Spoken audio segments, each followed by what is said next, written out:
이번 승패는 내일 저녁에 우리가 알게 될 수 있는 승패는 이걸로 결정이 됐습니다. 첫 번째, 집권 세력들의 공소 취소 특검. 두 번째, 탱크데이, 스타벅스 5.18 탱크데이 논란으로 벌어진 양쪽 진영의 따로따로 결집 현상.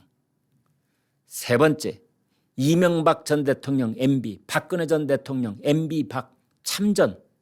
이분들이 선거 막판에 전국을 누비면서 국민의힘 지지 유세를 벌이고 있는데 이것이 보수층 결집 그리고 보수 성향의 중도층을 결집하게 하는 효과가 있을지 아니면 일부 중도층을 오히려 돌아서게 하고 있는 것인지 그걸 내일 최종 판단을 내릴 수 있겠으나 일단은 어떤 결집을 거세게 몰아붙이는 막판 요인이 되고 있는 것은 분명하다. 이런 분석이 가능합니다. 네 번째, 이재명 대통령의 투표용지입니다. 이재명 대통령이 서울 삼청동에서 사전투표를 하면서 기표소에서 갑자기 투표용지를 들고 나와서 이거 반밖에 안 찍혔는데도 무효표 안 되고 괜찮나요? 라고 물었던 그 장면. 어제 오후에 어떤 분을 뵀는데 그분 역시도 이재명 대통령이 투표용지를 들고 나와서 선거관리위원회에게 상관없어 손 까딱까딱하면서 이리 와 라고 했던 그 장면. 그 장면은 도저히 참을 수가 없었다. 이런 반응을 보이시면서 걱정하는 모습이었습니다. 투표소에 가면 대통령도 국민의 한 사람, 길거리에 오가는 장사미사도 국민의 한 사람, 다 국민의 한 사람입니다. 그런데 어떤 국민이 기표소에서 선거관리위원을 이렇게 손짓으로 불러서 그리고 걱정을 하는 선거관리위원에게 상관없어요. 이런 말을 할 수 있는 사람이 누가 있겠습니까? 저기에서 모든 기자들이 지켜보고 있는 가운데 뭔가 선거관리위원에게 묻는 듯한, 제가 말씀드렸지만 이 기표 용구, 저건 만년필 형태로 되어 있고 안에 특수 잉크가 들어 있습니다. 그리고 예전에는 스탬프를 찍어서 기표용지 찍었는데 지금은 속건성 특수 잉크가 들어 있기 때문에 찍자마자 바로 말라버립니다. 저기도 상당히 첨단 기술이 들어갈 수 있다고 볼 수 있는데 그걸 이 테이블면에 수직으로 똑바로 세워서 정성껏 찍지 않고 비스듬하게 찍을 경우에 반절만 찍힐 가능성이 있다. 저는 그렇게 말씀을 드렸는데요. 얼마나 삼청동 투표소가 사전에 준비를 만반의 준비를 했겠습니까? 대통령이 온다는데. 그런데 저게 반밖에 안 찍혔다는 것은 그 기표 용구가 잘못됐다기보다는 대통령이 허투루 찍었다. 잘못 찍었다. 저는 그렇게 분석을 하는데요. 아무튼 그것을 들고 나와서 했다는 것은 큰 문제가 있다. 아무튼 전체적으로 다시 한번 쭉 제가 훑어드리겠습니다. 민주당 쪽에서는 대통령 지지율을 믿고 있었던 것 같아요. 대통령 지지율이 60%대야. 그 다음에 민주당의 당 지지율. 그 다음에 주식시장, 코스피 지수. 뭐 이런 걸 많이 기대고 있었던 것 같고. 그 다음에 막판에 힘을 얻었던 국민의힘은 어쨌든 지방선거를 막아야 독재를 저지할 수 있다. 이렇게 되어 있습니다. 그런데 여러분, 내일 저녁에 어떤 결과를 나오든 거기에 크게 영향을 끼쳤던 일들을 지금부터 말씀드려 보겠습니다. 공소 취소 특검. 이거는 결정적으로 보수를 결집시키는 아주 중요한 요인이 됐습니다. 특히 공소 취소 특검. 이것을 6월 이전에 그냥 국회에서 통과시키려고 했다가 뜨거라 해가지고 그걸 선거 끝나고 난 다음에 했다는 그 일련의 과정들, 이것들이 영남에 계시는 유권자를 중심으로 해서 엄청난 보수 결집의 효과를 낳았다. 그래서 이 공소 취소 특검, 이건 누구를 위한 것이냐? 이건 누가 앞장섰던 것이냐? 이 사람들 아마 민주당이 선거 참패하게 되면 책임져야 된다는 그런 목소리가 나올 겁니다. 그다음에 개헌을 하려고 하다가 개헌이 무산이 됐지요. 뭐 헌법 전문에 5.18과 부마 항쟁 이걸 집어넣자. 그다음에 대통령의 계엄 선포 요건을 더 어렵게 만드는 그런 요건을 집어넣자 했는데 국민의힘이 반대해서 무산이 됐는데 이것도 영향을 일부 미치고 있다. 저는요, 그런 모든 요인 중에서 결정적인 것이 스타벅스의 탱크데이에 대한 대통령의 앞장선, 이 탱크데이 논란 쟁점이라고 봅니다. 오늘 아침에 조선일보에 두 장의 사진이 실렸는데 하나는 광주시에 있는 스타벅스의 사진이었습니다.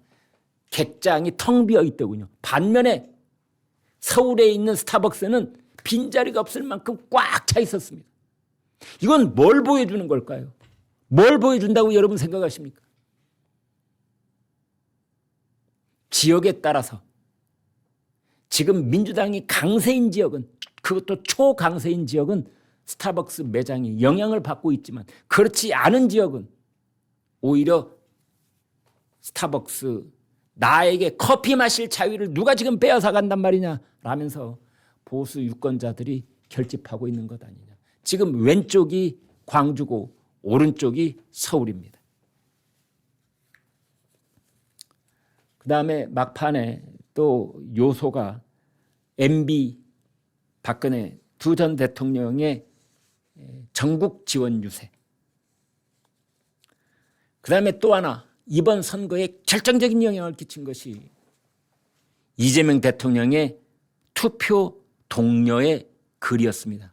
제가 어제 말씀드린 것처럼 무려 5가지를 쭉 얘기를 했는데 투표를 포기하면 마치 공동체를 해치는 그들을 편드는 것이다 라는 말을 했는데 고유명사를 쓰지는 않았지만 이것은 분명 투표를 포기하면 윤석열 전 대통령을 비롯한 국민의힘에 있는 후보들을 편드는 것이다. 내란 세력을 편드는 것이다. 라고 읽힐 수밖에 없는 그런 뉘앙스의 메시지를 연달아냈습니다.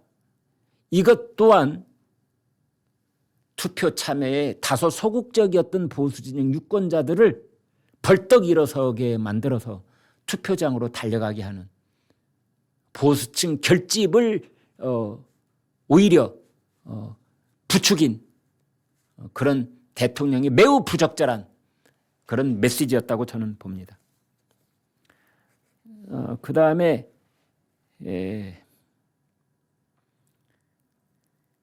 이 하정우 후보가 정청래 대표가 간 상황 속에서 오빠라고 해봐, 초등학생에게 오빠라고 해가지고 크게 논란이 한번 됐었는데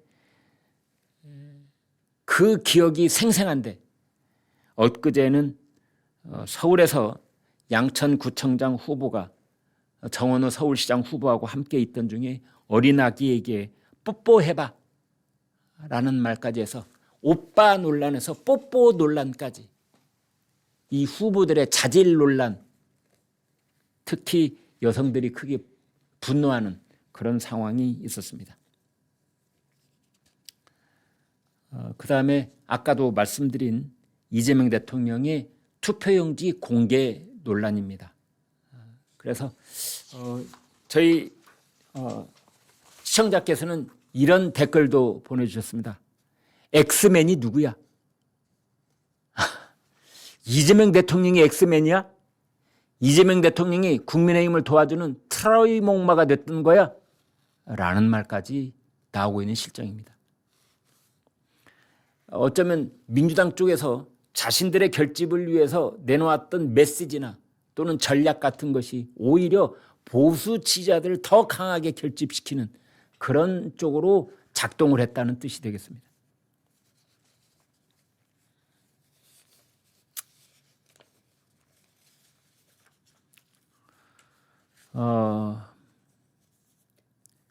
이종배 전 서울시 의원이 이규현 청와대 홍보소통수석을 상대로 강요 및 업무 방해 혐의로 검찰에 고발을 했습니다. 이종배 전 서울시 의원은 국민신문고를 통해서 이규현 청와대 홍보수석에 대한 고발장을 대검찰청에 접수를 했습니다. 이규현 청와대 홍보수석이 기자실을 찾아와서 뭐라고 했느냐. 그 이재명 대통령의 투표용지 그 공개 논란과 관련해서 투표용지를 클로즈업하면 언론사에 문제가 생긴다라고 말했다고 하는데 이것은 언론에 대한 협박성 발언이다.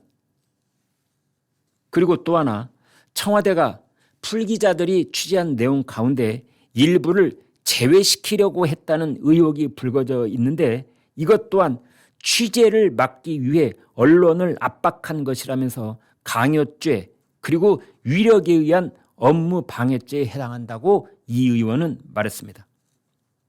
이규현 이 전 시의원 이종배 전 시의원은 취재 내용 일부를 제외하려고 했다면 권위주의 정권 시절 보도 지침을 넘어선 행위다 이렇게 비판을 했습니다.